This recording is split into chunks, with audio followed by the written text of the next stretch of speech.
All right, so Tuesday, Thursday, 35 on. The game we're going 12 seconds. Now, we can always look at this too. Way back in the day, we always did 35, 15, 35, and we did 5 stations. Um, but we really realized that with 35, it did move fast. We added 6 station also too. It was a time before COVID, so like I feel like we are doing a lot of 6 stations anyways. So we just made this one mandatory 6. So getting the fill out of it, if it feels like it's getting too close to, not be able to get an efficient cooldown in because it's running too long, we can adjust the time as well. So 35 on, 12 off, 3 times around with an automatic 6 station. You have your dumbbell hamstring curls, is a hamstring killer.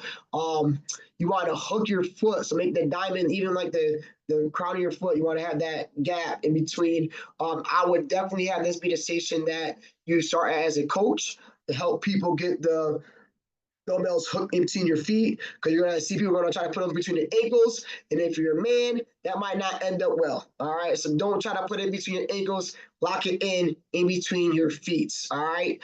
So for coaches, this is one of those this like the awkward station that I would tend to make sure I stay around to help people get their feet situated in with the dumbbell. Um, what I see with this one that you might want to make sure, like, again, guide your fingers, right? I see often people want to sag their hips when they're doing this one. Have them think about you're still getting the core work too. You're getting the plank done while you're getting that curl. So tuck in that belly button to your spine. So if you have to adjust your hips to get that pelvic tilt, do that up. We're gonna go to a box squat, front lunge.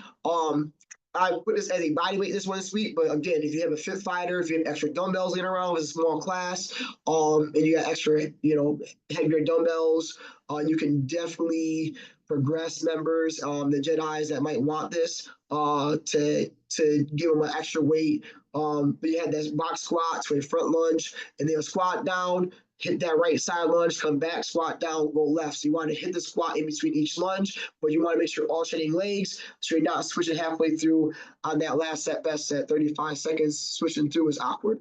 You're going to go to our vert ball. Oh, no, lie. We have your kettlebell double row, so you're going to get 2 rows, right? Just to build up some volume, because obviously we can row more than we can we can roll more weight than we can curl and press. So get some volume. So get a double row, 1, 2, hit a bicep curl, 2 overhead presses. You can pyramid it if you want to. Once you complete 2, maybe you go for 3. 1, 2, 3. 1 curl, 3 overhead presses. Right? You can build it up in that 35 seconds. Or again, just like I said, you're gonna increase the volume anyways.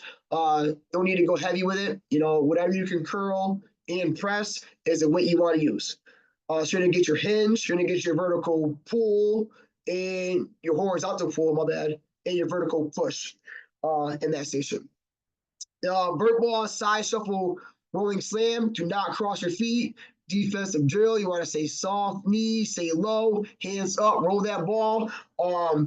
You want to attempt to roll the ball one time and stay with it. However, if someone's not comfortable with side shuffling, they can give their little mini pats as they go, pick it up and slam. All right. Or just keep it in their hand. Don't even like roll it, right? Keep it in their hand, side shuffle, hit that slam, side shuffle, hit that slam. And now we're going to slam, work with that wood chop. So challenge pace on this one, heart rate, power, as you get that jump. And again, the focus is not to cross your feet. Pick your feet up as you hit that side shuffle. And then we're going to go into your inverted row with a 3-second hold. You can elevate your feet onto a wall. If you have extra plyo boxes laying around, they can elevate your feet on a plyo box and make this one more challenging on this one. So you're working time under tension and also building a volume. So you're going to get more reps, and you want to get that pause, getting that blood flow into the lats. Release it. Lead with your chest on this one as you come up. You want to maintain a tabletop position, so no sagging the hips or hyperextending the back as you go through that. Then we have our mobility focus station. All right, this is what I say, embrace the suck, right? If it doesn't feel well, it's probably because you need more of it, right? So inchworm, the greatest stretch in the world is that lizard pose. Bring that leg on the outside of the elbow, and you want to follow the hand back. So my right leg comes on the outside of my right elbow. You're going to open up to that right leg, thoracic rotation. Encourage, keep eyes on your hand. You're just not throwing your hand back there. Keep your eye on that hand, get that full thoracic rotation. And then walking up, so you get hamstring flexibility, shoulder mobility, shoulder stability. So much stuff going on, hip mobility. There's a whole bunch of things going on here with that particular movement. The walking bear crawl, kind of brought this in because I saw like they're going to do with the DECA, that new DECA Atlas challenge, and there's a bear crawl walk in it with some dumbbells. This one, you're just going to add a roll in it as you go into it. So you're working with the dumbbells, you can walk it forward, row, row, row. You can walk it back, keep your butt down low, challenge yourself with some decent amount of weight on that. And then another one that you can definitely, if you have weights, fit fighters, kettlebells, extra dumbbells, just going to do an alternating step up, diving through the heel on this one as you step on top of the box. Sharing is caring. You have like the bigger boxes, you can use 1 to 2, 3 people on the box. It doesn't need to be just one person in the box. So they don't own those boxes. We own the boxes. So if you want to help tag somebody in so they can join somebody with a box, do it up. If you get the metal boxes, don't go to a metal box. That would be awkward. That won't work well. Do you have your double press dead bug? So dead bug, you want to squish the bug with your lower back. So this is a focus on lower back health. And again, some hip mobility work as well. But so as you go to that press, right, you want to keep your hands up, arms up, kick your leg out, drive your heel away, reset back in, come back down, hit that press, hit the opposite leg. All right, not an issue if they go up and then they kick the right leg out, come center, left leg out, come center, and then come back up. It doesn't get more time under the tension, holding the dumbbell up, the kettlebells up, getting that blood going to the pecs. So this could help people too when they actually do dead bugs to understand where their hands should be instead of looking like they're having a temper tantrum when they're doing the movement without any weight. Then we go to a vert ball, sit up, gurney twist. I don't know if we should call these impact twists now. Or we can just go back to Russian twists. I don't know what people feel about anything anymore. So whatever.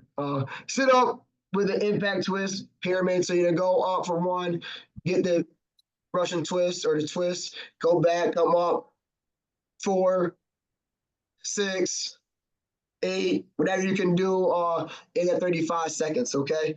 And then we go to our TRX, we have 3 concentric pulses to a full extension. So you want to get the pulse, 1, 2, 3, 5. Always say elbows in, so I like to bring my hands in, lock your elbows in, right? And then bring your forehead to the back of your hands, on this one, okay? Now, if someone is strong and they want to get deeper in it, they could go a little further behind their head.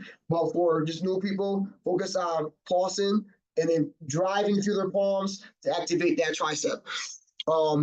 If you have someone that is strong in that one, you can definitely give them a little love by putting your hands on their back. You're not pushing on their back. Just give them some resistance to fight against as they make their way through that. Definitely will have some issues doing their hair later in the day. And then body weight squat with cross body crunch, challenge pace. You can be more engaging by putting your hands on the shoulders, putting the weight in the heels, and that hop as they come through. They have a good playlist on there. Have them dance to it, like some old school, like break dancing out, like have some fun with that one. Usually I use that with the Metro workout. And then for our finisher, we're gonna go to I get knocked down, but I get up again. We all do. All right. Sprinting in place, burpees. Every time they say get knocked down, you're going to hold that plank. Oh, Johnny boy, whatever they say. Johnny, one of them. ISO squatted out. It's a metaphor for life. It is. Yeah. It is. We tend to get knocked down. We got to keep striving and get our butts back up. And that is your Tuesday, Thursday workout for week 46.